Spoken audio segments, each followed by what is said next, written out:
صحبت اللہ والوں کی، صحبت اللہ والوں کی، اللہ سے ملوا جاتی ہے صحبت اللہ والوں کی، اپنا رنگ دکھا جاتی ہے صحبت اللہ۔ الحمدللہ رب العالمین والصلاة والسلام علی رسولہ الکریم، اما بعد۔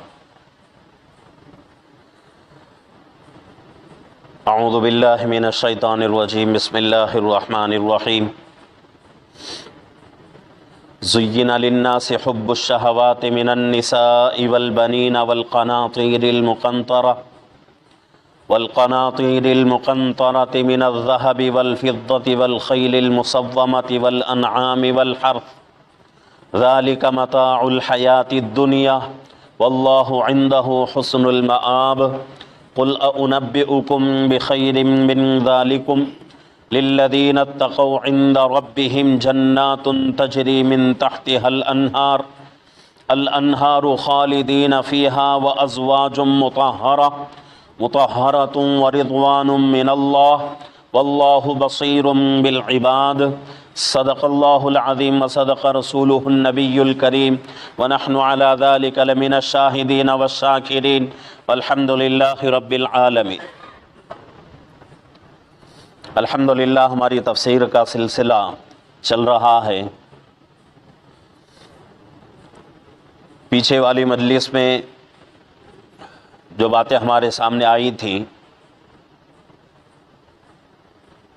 وہ یہ تھی کہ جو لوگ کفر اختیار کرتے ہیں یا کفر کو آگے بڑھانے کی کوشش کرتے ہیں تو ان کا مال، ان کی اولاد، ان کو کچھ بھی اللہ کی پکڑ سے بچا نہیں سکتے۔ تو اس کے تعلق سے بہت ساری باتیں ہمارے سامنے آئی تھیں۔ آج جو ہے کچھ چیزیں ایسی ہیں جس کی وجہ سے انسان جو ہے بھلائیوں سے، اچھائیوں سے، اللہ کی عبادتوں سے، اللہ کی فرما برداری والی زندگی سے محروم ہو جاتا ہے، گمراہ ہو جاتا ہے۔ تو آج جو ہے انہی چیزوں کے تعلق سے بات ہمارے سامنے آئے گی۔ پہلے جو ہے آج کی مجلس کے لیے میں نے 2 آیتوں کا انتخاب کیا ہے، آیت نمبر 14، آیت نمبر 15 سورہ آل عمران کی۔ پہلے آیت کا ترجمہ سن لیں۔ زین للناس حب الشہوات من النساء والبنین والقناطیر المقنطرة من الذهب والفضة والخیل المصومة والأنعام والحرث ذلك متاع الحیاة الدنیا واللہ عنہ حسن المآب۔ خوشنما معلوم ہوتی ہے اکثر لوگوں کو محبت مرغوب چیزوں کی، مثلا عورتیں ہوئی، بچے ہوئے اور ڈھیر ہوئے سونے اور چاندی کے، لگے ہوئے گھوڑے اور دوسرے جانور اور زراعت ہوئی۔ ذالک متاع الحیات الدنیا، یہ سب استعمالی چیزیں ہیں دنیاوی زندگانی کی۔ واللہ عنہ حسن المآب، اور انجام کار کی خوبی تو اللہ ہی کے پاس ہے۔ تو یہ آیت کا جو ہے ترجمہ ہوا ہے۔ اس کی تفسیر یہ ہے کہ اللہ رب العزت جو ہے اس میں انسان کے گمراہی کے اسباب بیان کر رہے ہیں۔ انسان جو ہے 6 چیزوں کی وجہ سے گمراہ ہو جاتا ہے، اور یہ 6 چیزوں کا انسان کے گمراہ ہونے میں بہت ہی زیادہ اہم رول ہے۔ اللہ فرما رہے ہیں زین للناس، خوشنما معلوم ہوتی ہے لوگوں کو، حب الشہواتی، مرغوب چیزوں کی محبت۔ اب وہ کون کون سی چیزیں ہیں جن کی جو ہے محبت انسان کو اچھی معلوم ہوتی ہے؟ وہ ہیں 6 چیزیں۔ اس میں سے پہلی چیز من النساء، عورتیں، والبنین، اور بچے، والقناطیر المقنطرۃ من الذهب والفضہ، سونے اور چاندی کے جمع کیے ہوئے ڈھیر، والخیل المصومہ، اور عمدہ گھوڑے، طاقتور گھوڑے، والانعام اور دوسرے جانور، والحرث اور کھیتی.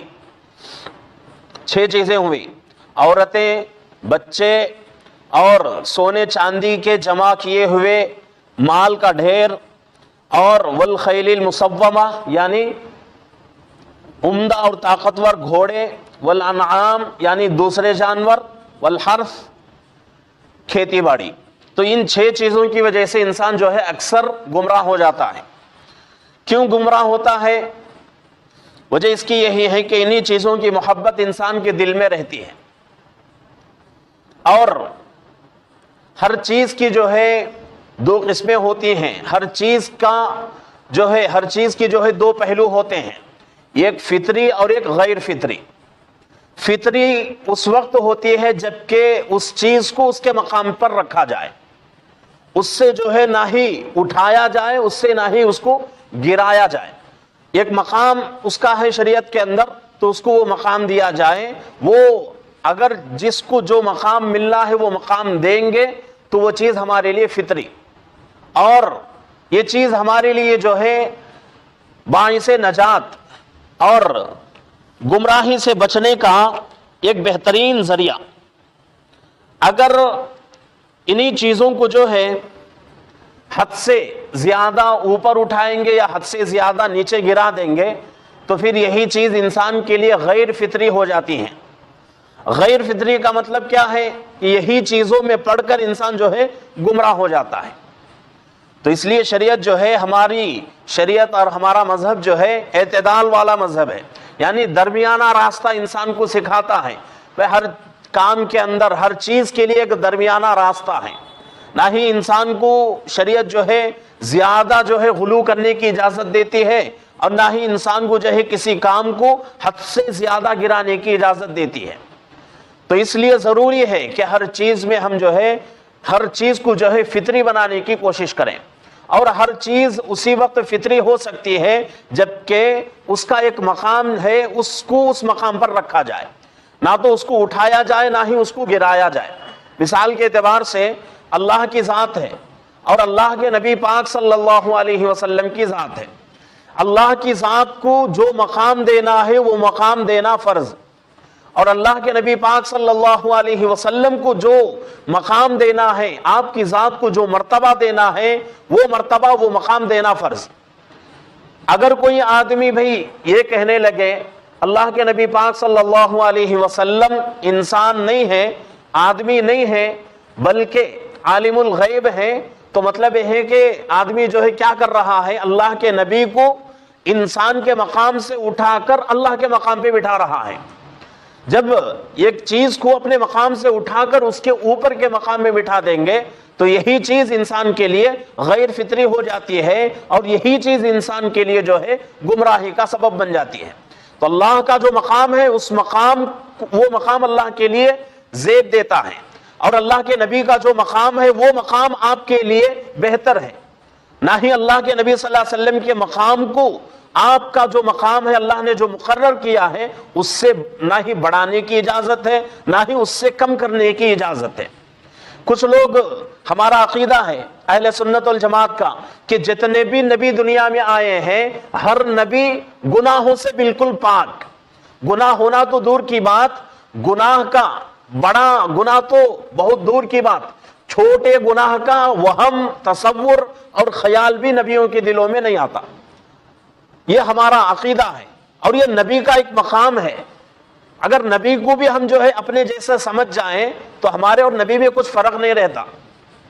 نبی کو اللہ رب العزت جو ہے گناہوں سے بالکل پاک کر کے دنیا میں بھیجتے ہیں. اللہ کے نبی پاک صلی اللہ علیہ وسلم کی سیرت طیبہ میں ایسے بے شمار جو ہے واقعات ہیں. اللہ کے نبی پاک صلی اللہ علیہ وسلم کی ذات کو اللہ رب العزت نے کیسا جو ہے بچا کے رکھا اور کیسا جو ہے گندے ماحول سے اللہ کے نبی کی ذات کو اللہ نے بچایا ہے. تو نبی کی جو ذات ہوتی ہے وہ بالکل گناہوں سے پاک رہتی ہے. اگر کوئی بندہ یہ سمجھنے لگے کہ بھئی نبی ہمارے جیسے ایک انسان ہے تو یہ اس کے لیے گناہ ہے، یہ اس کے لیے جائز نہیں، حرام ہے کہ نبی کو اپنا جیسا سمجھنا. انسان تو ہے لیکن ہم جیسے آپ جیسے انسان نہیں، ہم اور آپ جیسے انسان نہیں، اللہ کے نبی کی ذات یا کوئی اور نبی کی ذات، انسان تو ہیں لیکن ان کے اندر جو گناہ کا مادہ ہے وہ نہیں رہتا، وہم و خیال بھی ان کے دل و دماغ میں نہیں گزرتا. تو اس لیے جس کو جو مقام دینا ہے اس کو وہ مقام دینا واجب ہے، ضروری ہے. اگر اس مقام سے اوپر اٹھائیں گے، اس مقام سے نیچے گرائیں گے تو پھر ہم جو ہے گنہگار ہو جائیں گے. اسی وجہ سے ہم جو ہے کیا ہو جائیں گے، اللہ کے دھتکارے ہوئے، اللہ کے جو ہے ملعون ہو جائیں گے، اور گمراہ کے راستے پر، گمراہی کے راستے پر ہمارا جو ہے راستہ شروع ہو جائے گا. تو اس لیے ضروری ہے، اسی بات کو اللہ یہاں فرما رہے ہیں کہ زُيِّنَ لِلنَّاسِ حُبُّ الشَّهَوَاتِ، کہ جس کا جو مقام ہے اس کو وہ مقام دینا ضروری ہے. کہ جن چیزوں سے محبت آدمی کو ہوتی ہے اس کے دو پہلو، ایک فطری ہے اور ایک غیر فطری ہے. فطری کب ہوتی ہے؟ جبکہ اس محبت کو شریعت کے مطابق محبت کو جو ہے پورا کرے. شریعت نے جس چیز کی جو محبت مقرر کی ہے حد کو، اس چیز کی محبت کی حد کو اس کے حد تک محدود رکھیں. اگر اس حد سے اوپر اٹھائیں یا اس حد سے نیچے گرائیں تو پھر جو ہے ہم جو ہے گمراہ ہو جائیں گے. تو اسی لیے اللہ فرما رہے ہیں 6 چیزوں کا یہاں تذکرہ ہو رہا ہے. 6 چیزوں میں سب سے پہلی چیز اللہ رب العزت عورت کا تذکرہ کر رہے ہیں. سوچنے کی بات ہے کہ اور چیزوں کا بھی تذکرہ ہو سکتا تھا، مال کا تذکرہ ہو سکتا تھا، بچوں کا تذکرہ ہو سکتا تھا، اور جانوروں کا تذکرہ، گھوڑوں کا تذکرہ، اور اسی طریقے سے کھیتی باڑی کا تذکرہ. اتنے ساری چیزوں کو اللہ نے بیان کیا. 6 چیزوں میں سے 6 چیزوں کو اللہ نے بیان کیا ہے. 6 چیزوں میں سے پہلا نمبر جو ہے عورت کا ہے. کیوں اللہ نے عورت کو سب سے پہلے مقدم رکھا؟ تو وجہ اس کی یہی ہے، جواب یہی دیا جائے گا کہ دنیا کے اندر اس سے پہلے جتنے بگاڑ آئی ہے دنیا کے اندر عورت کی وجہ سے، عورت کی وجہ سے جو ہے بہت سارا بگاڑ دنیا میں آیا، اور بہت ساری خرابیاں عورت کی وجہ سے جو ہے دنیا میں پیدا ہوئی. تو اس لیے اللہ کے نبی پاک صلی اللہ علیہ وسلم حدیث میں فرماتے ہیں کہ میں اپنی امت سے اس بات کا خوف کرتا ہوں، اپنی امت میں جو ہے عورت کے فتنے سے ڈرتا ہوں. تو اس لیے عورت کا ذکر اللہ رب العزت پہلے فرما رہے ہیں. وجہ اس کی یہ ہے کہ عورت کی محبت ایک ایسی چیز ہے کہ انسان اس محبت میں اندھا ہو جاتا ہے، اس محبت میں انسان اندھا ہو جاتا ہے. حالانکہ یہ دل جس کو اللہ نے بنایا ہے، اس دل میں اللہ اور اللہ کے رسول کی محبت رکھنا ہے، یہ دل اللہ کے حوالے کرنا ہے، اللہ کے رسول کے جو ہے حکموں کے تابعداری میں لگا دینا ہے. لیکن انسان جو ہے کیا کر رہا ہے کہ اس دل کو جس کو اللہ نے بنایا ہے اور انسان کے جسم میں مرکز کی حیثیت رکھتا ہے دل، اس دل کو جو ہے کسی عورت کے حوالے کر دیتا ہے اور عورت کی محبت سے دل کو بھر دیتا ہے. تو یہ انسان کے لیے جائز نہیں. محبت تو ہونی ہے، بیوی سے محبت ضروری ہے، لیکن اس کی ایک حد ہے. اس حد تک جو ہے ہم اس سے محبت کر سکتے ہیں. اس حد سے جو ہے ایک بال کے برابر بھی اگر ہماری محبت بڑھ گئی تو وہ غلو ہو جائے گا. اگر غلو کر دیں گے کسی چیز میں تو وہیں جو ہے ہمارا جو ہے گمراہی کا پہلا قدم وہیں سے شروع ہو جائے گا. تو اس لیے ضروری ہے کہ ہر چیز کی ایک محبت کی حد ہوتی ہے، اس محبت کو اس حد کے اندر رکھنا ضروری ہے. اور اللہ کے رسول پاک صلی اللہ علیہ وسلم حدیث میں ارشاد فرماتے ہیں کہ دنیا کے بہترین مال، دنیا کا بہترین مال نیک عورت ہے. دنیا کا بہترین مال نیک عورت ہے. جس کو نیک عورت مل گئی وہ آدمی خوش نصیب. کتابوں میں لکھا ہوا ہے، تفسیروں میں بات آتی ہے کہ انسان جو ہے 2 طرح کی کامیابیاں انسان کو ملتی ہیں، ایک دنیا کی کامیابی اور ایک آخرت کی کامیابی. آخرت کی کامیابی کے لیے 2 چیزیں ضروری ہیں، ایک ایمان ضروری اور ایک اعمال صالحہ ضروری. اعمال صالحہ کس کو کہتے ہیں؟ اللہ کی تمام عبادتوں کو. اللہ کے تمام عبادتیں جو ہے اس میں آ جاتی ہیں. تو ایمان ضروری اور اعمال صالحہ ضروری آخرت کی زندگی میں کامیاب ہونے کے لیے. اور اللہ کے رسول پاک صلی اللہ علیہ وسلم فرماتے ہیں وہ انسان دنیا کی زندگی میں کامیاب ہو گیا جس کو 3 چیزیں عطا کی گئیں، جس کو 3 چیزیں مل گئیں، وہ بندہ جو ہے، وہ انسان جو ہے دنیا میں کامیاب. پہلی چیز نیک بیوی، المرأۃ الصالحہ. پہلی چیز جو ہے اللہ کے رسول پاک صلی اللہ علیہ وسلم فرما رہے ہیں کہ پہلی چیز نیک بیوی. جس کو نیک بیوی مل گئی، اور نیک کس کو کہا جاتا ہے؟ کہ بھئی ہماری خدمت کر رہی ہے، ہماری عزت جو ہے اس کے نگاہوں میں ہے، ہمارا پورا احترام کر رہی ہے، اس کو ہم عزت سمجھتے ہیں، واقعی یہ جو ہے اچھی چیزیں ہیں، اخلاق کی چیزیں ہیں، لیکن اس کے اوپر کی چیزیں کہ عورت جو ہے مرد کی دینداری میں مددگار بنے، مرد کی نیکیوں میں مددگار بنے، یہ ضروری ہے۔ اگر کوئی عورت جو ہے کسی مرد کے لیے نیک بنتی ہے اس حیثیت سے کہ بھئی وہ عورت کی نگاہ میں مرد کی عزت ہے، مرد کا پورا احترام کرتی ہے، مرد کے ساتھ اچھائی سے پیش آتی ہے، لیکن دینداری میں عورت جو ہے مرد کی مددگار نہیں ہوتی، تو اس کو بھی جو ہے المرأۃ الصالحہ نہیں کہا جائے گا، نیک بیوی نہیں کہا جائے گا۔ نیک بیوی دنیا کی زندگی میں بھی مددگار ہو اور آخرت کی زندگی میں بھی مددگار ہو تو وہ بیوی جو ہے نیک بیوی ہے۔ اب یہ نیک بیویاں کہاں سے پیدا ہوتی ہیں؟ آواز تو لگا رہے ہیں، اکابرین فرما رہے ہیں کہ بھئی دیندار عورت سے، حدیث میں بھی یہی فرمایا گیا کہ اللہ کے رسول پاک صلی اللہ علیہ وسلم کی حدیث ہے، مشکات میں یہ روایت موجود ہے کہ اللہ کے رسول فرما رہے ہیں کہ دیندار عورت سے نکاح کر کے کامیاب ہو جاؤ، دیندار عورت سے نکاح کر کے کامیاب ہو جاؤ۔ دیندار عورت کہاں سے پیدا ہوگی؟ وہ جو ہے دیندار عورت جس کے بارے میں حدیث میں فرمایا گیا وہ اپنے گھروں سے پیدا ہوگی، اپنے گھروں سے ہی پیدا ہوگی۔ اگر ہم جو ہے اپنے بچوں کو دینداری نہیں سکھاتے اور ہم یہ کوشش کریں کہ بھئی میرے گھر میں بہو ایسی آئے کہ دیندار ہو، میرے گھر میں جو ہے میری بیوی ایسی ہو کہ وہ اس کے اندر دینداری باقی ہو، یہ ہو نہیں سکتا، ایسا ہرگز ہو نہیں سکتا۔ جبکہ ہم جو ہے اپنے بچوں کو دین نہیں دیتے، اپنی بچیوں کو دین نہیں دیتے اور آنے والی ہمارے گھر میں دیندار آئے، یہ ہرگز ہو نہیں سکتا۔ تو اس لیے دینداری کہاں سے پیدا ہوگی؟ اس کو بنانے کے لیے کوئی فیکٹری نہیں ہے دنیا کے اندر، کوئی مشین نہیں ہے، بلکہ خود انسان جو ہے اس کو اپنے گھر میں پیدا کرتا ہے۔ انسان مسلمان کا گھر ہی جو ہے یہ مشین اور ایک فیکٹری ہے کہ بچوں کو جو ہے دیندار بنائیں۔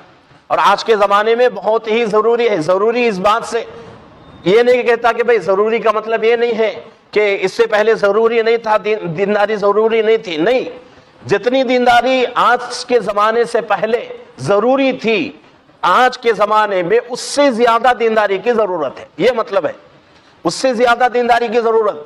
پہلے زمانے میں لوگ جو ہے موٹے موٹے مسائل جو ہے پہچان لیتے تھے، بس زندگی ان کی گزرتی جاتی تھی، لیکن آج موٹے مسائل کے اوپر زندگی نہیں گزرتی، باریک مسائل کو بھی سمجھنے کی ضرورت ہے۔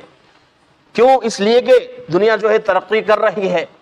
پہلے جو ہے ایک زمانہ ایسا تھا کہ ہمارا معاشرہ جو ہے بے پردگی سے خالی تھا، ہمارا معاشرہ بے پردگی سے بالکل خالی۔ جب بے پردگی نہیں ہوتی تو زنا کا کوئی تصور ہی نہیں۔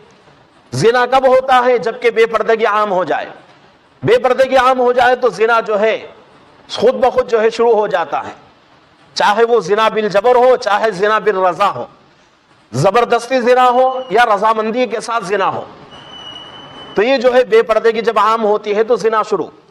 لیکن ایک زمانہ ایسا تھا، اس زمانے میں بے پردگی بالکل نہیں ہوتی تھی، عورتیں جو ہے اپنے گھروں میں رہتی تھیں، اس زمانے میں عورتوں کی عزتیں محفوظ تھیں، اور اس زمانے میں لوگوں کے لیے کوئی اور دنیا نہیں تھی، کوئی اور مشغلہ ہی نہیں تھا۔ اس زمانے میں کیا کرتے تھے لوگ؟ بھئی صبح سے شام تک محنت کر لیے، نمازیں پڑھ لیے، اور کچھ جو ہے دینداری ان کی زندگی میں تھی، ذکر اذکار کر لیتے تھے، اللہ کے حکموں کو جتنا وہ جانتے تھے اس کے اوپر عمل کر لیتے تھے، اور ان کی زندگی جو ہے برکتوں سے بھری ہوئی رہتی تھی، ہر مشکل اللہ رب العزت ان کی آسان کرتے تھے۔ لیکن آج ہم نمازیں پڑھ رہے ہیں، روزے رکھتے ہیں، زکوٰۃ دیتے ہیں، حج کرتے ہیں، اور بھی عبادتیں ہم کرتے ہیں، لیکن ہماری زندگی میں برکت نہیں۔ کیوں؟ وجہ کیا ہے کہ ہم نے زندگی کو جس طرح گزارنا تھا اس طرح گزارنا چھوڑ دیا۔ تو اس لیے اللہ کے جو ہے عبادتیں ہو رہی ہیں، اس کے باوجود بھی ان عبادتوں کا کوئی اچھا بدلہ ہمیں نہیں مل رہا ہے۔ تو اس لیے ضروری ہے کہ عورت جو ہے دیندار ہو۔ اور ایک حدیث میں بات ایسا آتی ہے، اللہ کے رسول پاک صلی اللہ علیہ وسلم فرماتے ہیں کہ جب تمہارے بڑے لوگوں سے مطلب لیڈر قسم کے جو لوگ ہیں وہ لوگ اچھے اخلاق کے ہوں، اور تمہارے مالدار لوگ سخی ہوں، یعنی اپنا مال میرے راستے میں خرچ کرنے کا ان کے اندر جذبہ ہو، اور تمہارے جو معاملات ہیں آپسی مشورے سے طے ہو جائیں تو یہ تمہارے لیے زمین پر رہنا بہتر ہے زمین کے نیچے جانے سے۔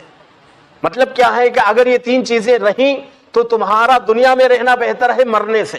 اللہ کے رسول خود فرماتے ہیں اگر اس کا الٹا ہو گیا کہ تمہارے لیڈر لوگ جو ہے ان کے اخلاق خراب ہو گئے اور تمہارے مالدار جو ہے کنجوسی کرنے لگے اپنے مال کو اللہ کے راستے میں لگانے پر، اور تمہارے معاملات جو ہے عورت کے ذریعے سے حل ہونے لگے، تو تمہارے لیے یہ بہتر ہے کہ تم جو ہے دنیا میں نہ رہو بلکہ دنیا سے چلے جاؤ۔ تو کتنی جو ہے خطرناک باتیں اللہ کے رسول پاک صلی اللہ علیہ وسلم فرما رہے ہیں۔ تو اس لیے عورت جو ہے، عورت کا فتنہ بہت ہی خطرناک فتنہ ہے، بہت ہی خطرناک فتنہ ہے، اور عورت جو ہے ان شیطان کے تیروں میں سے ایک بہترین تیر ہے، اور عورت کی تیر جو ہے ایسا شیطان لگاتا ہے کہ تیر پوری مکمل طریقے سے نشانے پہ لگتی ہے۔ تو اس لیے عورت سے بہت بچ کر رہنا ضروری ہے۔ ہمارے اکابر فرماتے ہیں کہ ایک آدمی کا ایک عورت کے پیچھے جانے سے، ایک آدمی کا ایک شیر کے پیچھے جانے سے بہتر ہے کہ آدمی جو ہے عورت کے پیچھے چلا جائے۔ عورت کے پیچھے جانا بہت ہی مضر ہے، عورت کے پیچھے جانا بہت ہی مضر ہے۔ عورت کے پیچھے اگر جائے گا تو انسان کا جو ہے ایمان ختم ہو جائے گا۔ شیر کے پیچھے اگر جائے گا تو زیادہ سے زیادہ نقصان کیا ہوگا؟ شیر جو ہے اس کے اوپر حملہ کرے گا، جان جائے گی، ایمان تو باقی رہے گا۔ تو اللہ کے رسول پاک صلی اللہ علیہ وسلم نے حدیث میں عورتوں کے تعلق سے بہت زیادہ جو ہے اہتمام کے ساتھ بتایا ہے۔ تو اس لیے عورت جو ہے، عورت کا فتنہ جو ہے بہت ہی خطرناک ہے۔ اب یہاں جو ہے 6 چیزوں کا تذکرہ ہو رہا ہے۔ پہلے نمبر پہ عورت، اب دوسرے نمبر پہ والبنین، بچوں کا تذکرہ ہو رہا ہے کہ بچوں کی وجہ سے بھی لوگ کیا ہو جاتے ہیں؟ گمراہ ہو جاتے ہیں۔ کیوں گمراہ ہوتے ہیں؟ پچھلے مجلس میں بھی ہلکی سی بات آئی تھی ہمارے سامنے کہ آدمی کیا کرتا ہے، بچوں کی محبت میں جائز ناجائز کا کوئی خیال نہیں کرتا، کوئی تصور ہی نہیں جائز و ناجائز کا، کوئی تمیز ہی نہیں۔ بھائی بچوں کو خوش رکھنا ہے، بچوں کو اچھے سے اچھے اسکول میں پڑھانا ہے، بچوں کو اچھے سے اچھے کالجز میں پڑھانا ہے، اور یہ سمجھ کے انسان کیا کرتا ہے کہ بھائی اس کے پاس حیثیت نہیں ہے، پھر بھی آدمی جو ہے کیا کرے گا اس کام کو مکمل کرنے کے لیے، اور وہ فیس جو ہے بہت زیادہ ہوتی ہے، ان فیسوں کو ادا کرنے کے لیے آدمی کیا کرے گا؟ سود پہ پیسے لے گا، بیاج پہ آدمی جو ہے پیسہ لے گا۔ بھئی اپنے بچوں کو پڑھانا فرض نہیں، اپنے بچوں کو دنیا کا علم دینا فرض نہیں ہے، لیکن سود جیسے حرام چیز سے بچنا فرض ہے۔ اب آدمی جو ہے نفل چیز کو پورا کرنے کے لیے بھئی حرام کر رہا ہے، تو یہ عقل مندی کی بات نہیں۔ تو اسی لیے اللہ رب العزت فرما رہے ہیں کہ 6 چیزیں ایسی ہیں جس سے انسان گمراہ ہو جاتا ہے۔ اس میں پہلی چیز عورت ہے، دوسری چیز بچے ہیں۔ تو بچوں سے بہت ہی محتاط رہنے کی ضرورت ہے۔ سورہ کہف پارہ نمبر 15 اللہ فرما رہے ہیں المال والبنون زینت الحیات الدنیا، مال اور اولاد دنیا کی خوبصورتی، دنیا کی زندگی کی خوبصورتی۔ اور ایک جگہ اللہ فرما رہے ہیں کہ انما اموالکم واولادکم فتنہ، مال اور اولاد انسان کے لیے فتنے کی چیز ہے، آزمائش کی چیز ہے۔ اللہ رب العزت کسی کو مال دے کے آزماتے ہیں، اللہ رب العزت کسی کو اولاد دے کے آزماتے ہیں، اور اللہ یہ دیکھنا چاہتے ہیں کہ بھئی میں اس کو مال دے رہا ہوں، دیکھتا ہوں کہ یہ آدمی جو ہے اس مال کو میرے راستے میں خرچ کرتا ہے نہیں۔ بچوں کو دے رہا ہوں، کیا یہ آدمی اپنے بچوں کو صحیح دینداری والے راستے پر چلائے گا، صحیح دیندار بنائے گا یا نہیں؟ تو اس لیے یہ چیزیں جو ہے انسان کے لیے بہت بڑی آزمائش کی چیزیں ہیں۔ تو دوسری چیز جو ہے بچے ہیں، بچوں کو جو ہے پالنے کے لیے، بچوں کو خوش کرنے کے لیے اللہ کو ناراض نہیں کرنا چاہیے۔ فرماتے ہیں اکابرین فرماتے ہیں کہ اگر کوئی بندہ غیر اللہ کو راضی کرنے کے لیے اللہ کو ناراض کر دیا، غیر اللہ کو راضی کرنے کے لیے، غیر اللہ میں تمام چیزیں آ جاتی ہیں، چاہے بیوی ہو، چاہے بچے ہوں، چاہے بھائی بہن ہوں، چاہے ماں باپ ہوں، چاہے دوست ہوں، چاہے رشتہ دار ہوں، چاہے اور کوئی ہو، ہمارا لیڈر ہے آ رہا ہے، چلو ہم جو ہے کیا کریں گے، اس کے آمد کے اوپر جو ہے پٹاخے پھوڑیں گے اور جو ہے ایسے ہی جو ہے بیکار کام کریں گے۔ تو یہ چیز ہمارے لیے زیب نہیں دیتی۔ ہم مسلمان ہیں، مسلمان کی شان یہ ہونی چاہیے کہ مسلمان جو ہے اپنی زندگی کو ان تمام چیزوں سے پاک رکھے۔ تو آج جو ہے یہ تمام ہمارے جو ہے معاشرے میں ہو رہا ہے یا نہیں، آپ خود جو ہے اس کے اوپر فیصلہ کر سکتے ہیں کہ غیر اللہ کو خوش کرنے کے لیے آدمی جو ہے اللہ کو ناراض کر رہا ہے۔ غیر اللہ کی ناراضی کتنے دن رہتی ہے، کتنے دن زیادہ سے زیادہ دنیا کی زندگی 60 سال 70 سال 80 سال، اگر کوئی بہت زیادہ زندگی جی لیا 100 سال، اس سے تو بڑھ کر نہیں، 100 سال آدمی ناراض رہے گا، اس سے بڑھ کر تو نہیں۔ لیکن جب اللہ ناراض ہو جائیں گے تو کیا ہوگا؟ آخرت کی لامحدود زندگی خطرے میں پڑ جائے گی، کبھی ختم نہیں ہونے والی زندگی خراب ہو جائے گی۔ اب کون سی چیز ہمارے لیے بہتر ہے؟ غیر اللہ کا ناراض ہونا بہتر ہے یا اللہ کا ناراض ہونا بہتر ہے؟ غیر اللہ اگر ناراض ہوتا ہے ہونے دیجئے، لیکن اللہ کو ہرگز ناراض نہیں کرنا چاہیے۔ اللہ جب راضی ہوتے ہیں تو ہر ممکن اللہ رب العزت مدد کرتے ہیں، جب اللہ ناراض ہوتے ہیں تو اللہ رب العزت جو ہے انسان کو مصیبتوں میں پھنسا دیتے ہیں، پریشانیوں میں پھنسا دیتے ہیں۔ تو اس لیے آج ہماری زندگی کے اوپر اگر ہم نظر دوڑائیں، ہماری زندگی کو سوچ لیں کہ بھئی ہماری زندگی میں جو پریشانیاں آ رہی ہیں مال کے اعتبار سے، روزی کا معاملہ ہے اور کاروبار کا معاملہ ہے، بچوں کا معاملہ ہے اور بیوی کا معاملہ ہے، والدین کا مسئلہ ہے اور رشتہ داروں کا، دوستوں کا اور پڑوسیوں کا جو مسئلہ ہمارے جو ہے زندگی میں بہت بڑے مسائل ہیں۔ ایسے یہ مسائل کیوں آ رہے ہیں؟ وجہ اس کی یہ ہے کہ ہم نے اللہ کو ناراض کیا، اللہ کو ہم ناراض کر رہے ہیں، غیر اللہ کو راضی کر رہے ہیں۔ اب یہ بات ہم گوارا نہیں کرتے کہ بھئی اللہ ناراض ہو جائے تو ہو جائے، لیکن ہمارا بچہ ہم سے ناراض نہ ہو، میری بیوی مجھ سے ناراض نہ ہو، میرے دوست مجھ سے ناراض نہ ہو، میرے رشتہ دار مجھ سے ناراض نہ ہو۔ اگر یہ جو ہے یہ خیال ہمارا ہے اور یہ مائنڈ سیٹ ہمارا ہے تو پھر جو ہے اپنی بربادی کا گیلا کیوں گائیں ہم؟ اپنی بربادی کا خود ہم سامان تیار کر رہے ہیں۔ تو اس لیے ضروری ہے کہ اللہ کے احکامات کے مطابق زندگی گزارنے کی کوشش کریں۔ اب تیسری چیز اللہ فرما رہے ہیں والقناطیر المقنطرۃ من الذهب والفضہ، چاندی سونا اور چاندی کے جمع کیے ہوئے ڈھیر۔ آدمی کے پاس سونا ہے، چاندی ہے، اللہ کا حکم ہے، اگر کوئی جو ہے اللہ کے نبی کا حکم ہے زکوٰۃ دینا، اگر کوئی صاحب نصاب ہو جائے، 7.5 تولہ سونا آ جائے یا 50 پر 2.5 تولے چاندی آ جائے یا اس کے برابر کا پیسہ آ جائے یا اس کے برابر کا مال آ جائے تو اس کے اوپر زکوٰۃ واجب ہو جاتی ہے۔ اور زکوٰۃ جو ہے اللہ کے نبی پاک صلی اللہ علیہ وسلم فرماتے ہیں، مشکات کی روایت ہے، بخاری میں بھی موجود ہے، بنی الاسلام علی 5، اسلام کی بنیاد 5 چیزوں کے اوپر ہے، شہادت اللہ الہ الا اللہ وان محمد الرسول اللہ واقام الصلاۃ وایتاء الزکاۃ والحج وصوم رمضان۔ 5 چیزیں، اس میں زکوٰۃ آ گیا۔ زکوٰۃ جو ہے یہ 5 چیزیں جو ہیں اسلام کی بنیاد ہیں۔ جس طرح کسی جو ہے عمارت کی بنیاد کھوکھلی رہے تو اس کی عمارت جو ہے صحیح طریقے سے کھڑ نہیں سکتی، جب یہ اسلام کی بنیاد کھوکھلی ہو جائے تو اسلام کے اوپر جو شاخل جو جھاڑ جو ہے لگ رہا ہے، اس جھاڑ کے جو شاخیں نکل رہی ہیں، جو اعمال نکل رہے ہیں، وہ بھی جو ہے بیکار رہیں گے۔ تو اس لیے مال جو ہے اللہ نے دیا ہے تو اس کا حق ادا کریں اور اپنے مالوں کا زکوٰۃ ادا کرتے رہیں۔ مالوں کی زکوٰۃ ادا نہیں کریں گے تو پھر اللہ رب العزت جو ہے بارشیں بند کر دیں گے، بارشیں بند ہو جائیں گی۔ اور کبھی کبھی ایسا ہوتا ہے کہ بے موسم اللہ بارش دے دیں گے۔ ابھی چند دن پہلے کتنی بارشیں ہوئی، کتنا نقصان ہوا، جان کا نقصان، مال کا نقصان، کئی گھر جو ہے بارشوں میں پانیوں میں جو ہے بہہ کے چلے گئے، راستے ٹوٹ گئے اور کئی لوگ جو ہے پانی میں بہہ کر چلے گئے، ختم ہو گئے۔ تو یہ کیوں ہوتا ہے؟ ہم زکوٰۃ نہیں دیتے تو اللہ رب العزت جو ہے بارشوں کو روک لیتے ہیں یا پھر جو ہے بے موسم بارش عطا کر دیتے ہیں، جس کی وجہ سے پوری انسانیت تکلیف میں آ جاتی ہے۔ اور ایک بنیادی بات یاد رکھیں کہ آج دنیا کے اندر کتنی مخلوق ہے، 18,000 مخلوقات اللہ نے پیدا کیا ہے۔ اگر 18,000 مخلوقات میں ایک مخلوق کو بھی تکلیف اگر پہنچتی ہے تو اس کی وجہ ہم ہیں۔ کیوں؟ اس لیے کہ یہ کائنات کا وجود ایک ایمان والے کی وجہ سے، ایمان والے کے اعمال خراب ہوں گے، اللہ کے فیصلے بھی خراب اتریں گے، اور جب اللہ کے فیصلے جو ہے خراب آئیں گے تو پھر جو ہے پوری مخلوق پریشان ہو جائے گی۔ تو اس لیے اپنے اعمال کو سدھارنے کی ضرورت ہے۔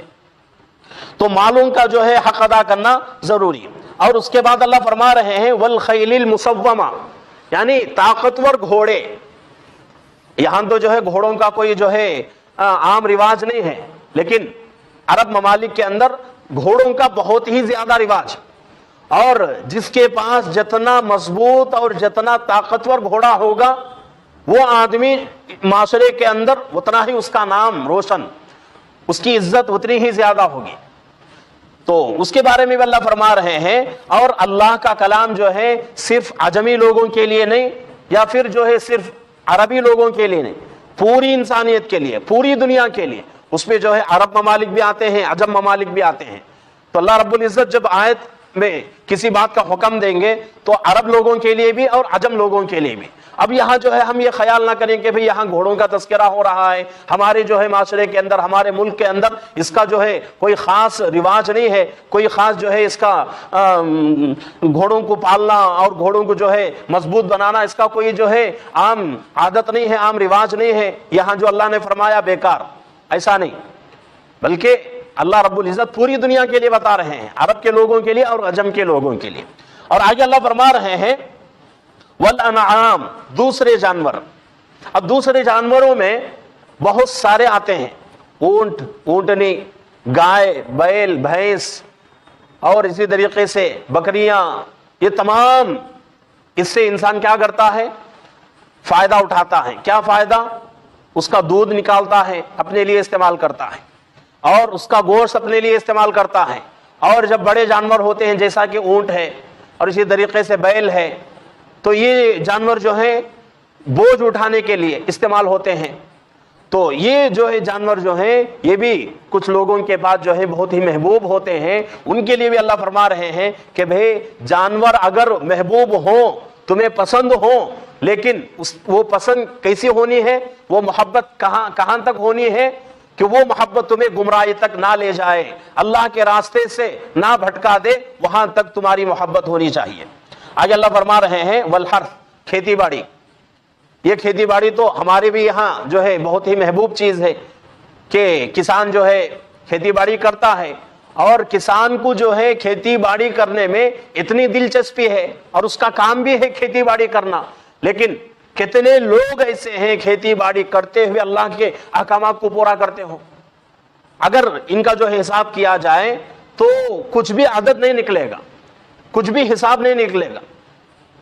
تو اس لیے جو ہے ہر میدان میں رہتے ہوئے ہم کو کیا کرنا ہے؟ اللہ کے حکموں کو پورا کرنا ہے، چاہے کوئی بھی میدان ہو۔ اگر ہم جو ہے عورت سے محبت کر رہے ہیں، عورت کا مطلب غیر محرم نہیں، غیر محرم کی عورت، غیر محرم کی محبت دل میں آنی ہی نہیں چاہیے۔ دل میں محبت آنے کی تو دور کی بات، غیر محرم کے طرف نگاہ اٹھا کے دیکھنا ہی حرام، نگاہ اٹھا کے دیکھنا ہی حرام۔ یہاں محبت کس کے لیے فرمایا جا رہا ہے؟ بیویوں کے لیے، کہ بعض لوگ کیا ہیں بیوی کی محبت میں ماں باپ کو دھتکار دیتے ہیں، ماں باپ کو جو ہے گھر سے نکال دیتے ہیں، ماں باپ کے اوپر ظلم کرتے ہیں، ماں باپ کے ساتھ جو ہے بے انصافی کا، بدسلوکی کا معاملہ کرتے ہیں۔ کہ ان لوگوں کے لیے اللہ کا چیلنج ہے کہ اگر کوئی اپنی بیوی کی محبت میں آ کر ماں باپ کو جو ہے ناراض کر دیتا ہے تو وہ آدمی جو ہے بہت ہی بڑا گنہگار ہے۔ اور میں کہتا رہتا ہوں کہ کچھ گناہوں کی سزا اللہ رب العزت دنیا میں دیتے ہیں، ان میں سے ایک گناہ ماں باپ کی نافرمانی۔ جو بندہ ماں باپ کی نافرمانی کرتا ہے آخرت میں ہے ہی اس کی سزا ہے تو ہے ہی، اٹل فیصلہ ہے، لیکن اس کا کچھ مزہ اللہ رب العزت دنیا میں بھی چکھا دیں گے، دنیا میں بھی اللہ رب العزت اس کا مزہ چکھا دیں گے۔ تو اس لیے ان جو ہے چیزوں سے اپنی زندگیوں کو پاک کرنے کی ضرورت ہے۔ ذالک متاع الحیات الدنیا، یہ سب استعمالی چیزیں ہیں دنیاوی زندگی کے لیے۔ یہ تمام چیزیں جو ہیں جن کا تذکرہ ہوا ہے 6 چیزوں کا، یہ 6 چیزیں صرف دنیا کی زندگی کے لیے، آخرت کے لیے کچھ بھی نہیں۔ آخرت کے لیے کیا چیزیں ہیں؟ واللہ عندہ حسن المآب، اور انجام کار کی خوبی تو اللہ کے پاس ہے، بہترین چیز تو اللہ کے پاس ہے، اچھا بدلہ تو اللہ کے پاس ہے، اس بدلے کو پانے کی کوشش کرنا ہے۔ دنیا کی زندگی میں رہ کر فنا ہونے والی چیزوں کے پیچھے پڑ کر اللہ کے حکموں کو نہیں توڑنا چاہیے۔ آگے اللہ فرما رہے ہیں قل انبئکم بخیر من ذالکم للذین اتقوا عند ربہم جنات تجری من تحتها الانہار۔ الانہار خالدین فیہا وازواج مطہرۃ ورضوان من اللہ واللہ بصیر بالعباد۔ اب اللہ کے یہ آیت کب اتری؟ جبکہ حضرت عمر رضی اللہ عنہ نے یہ آیت جو اوپر جو گزری ہے، یہ آیت اترنے کے بعد اللہ سے دعا کی کہ اللہ یہ چیزیں ساری جو ہے اس کا تذکرہ ہو رہا ہے، اگر ہم جو ہے اس کو جو ہے زندگی میں لائیں گے اور ان جو ہے خرابیوں کو زندگیوں سے نکالیں گے تو اس کا بدلہ ہمیں کیا ملے گا؟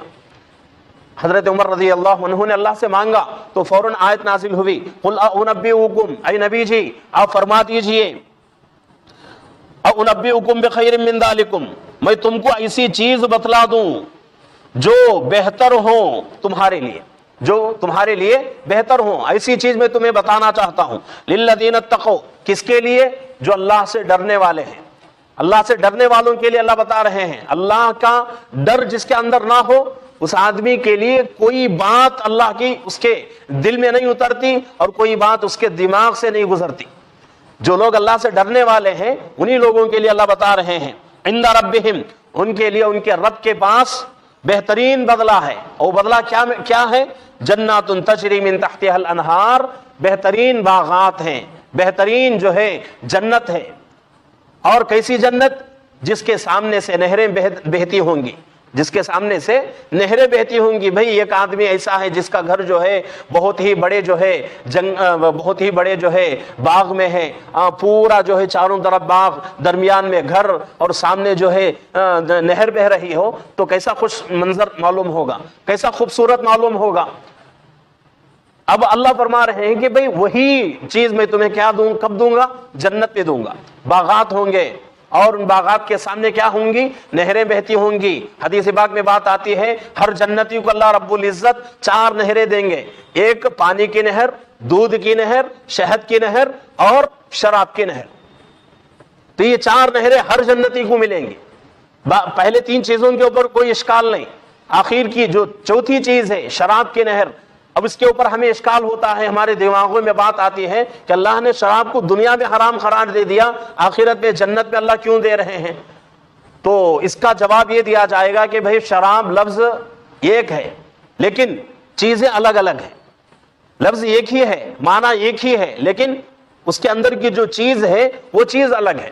دنیا کی شراب اگر آدمی پیے گا تو اس میں نقصان ہے۔ کیا نقصان؟ 2 قسم کے نقصانات، ایک صحت خراب ہو جائے گی، دوسری آدمی جو ہے نشہ میں آ جائے گا۔ دونوں چیزیں ایسی اور ایسی چیز، ہر ایسی چیز جو آدمی کے صحت کو بگاڑ دے، خراب کر دے، وہ چیز انسان کے لیے حرام شریعت کے اندر۔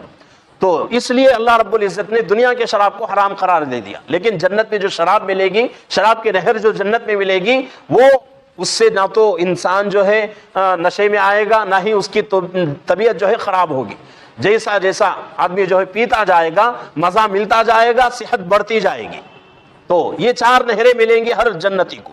تو اب کتنا جو ہے خوبصورت منظر ہوگا کہ بھئی ہمارا جو ہے بہترین محل ہے اور سامنے جو ہے نہریں بہتی ہیں، تو کتنا جو ہے خوش نصیب، کتنا خوش نما منظر ہے۔ آگے اللہ فرما رہے ہیں من تحتها الانہار جنات تجری من تحتها الانہار خالدین فیہا، اور وہ اس میں ہمیشہ ہمیشہ کے لیے رہیں گے۔ ایسا نہیں کہ بھئی 1 مہینے کے لیے رہو آگے جو ہے نکل جائیں گے، 1 سال کے لیے رہو آگے جو ہے تم کو چھوڑنا پڑے گا، ایسا نہیں۔ لامحدود زندگی رہنا ہے وہاں سے پھر جو ہے واپس نہیں آنا ہے۔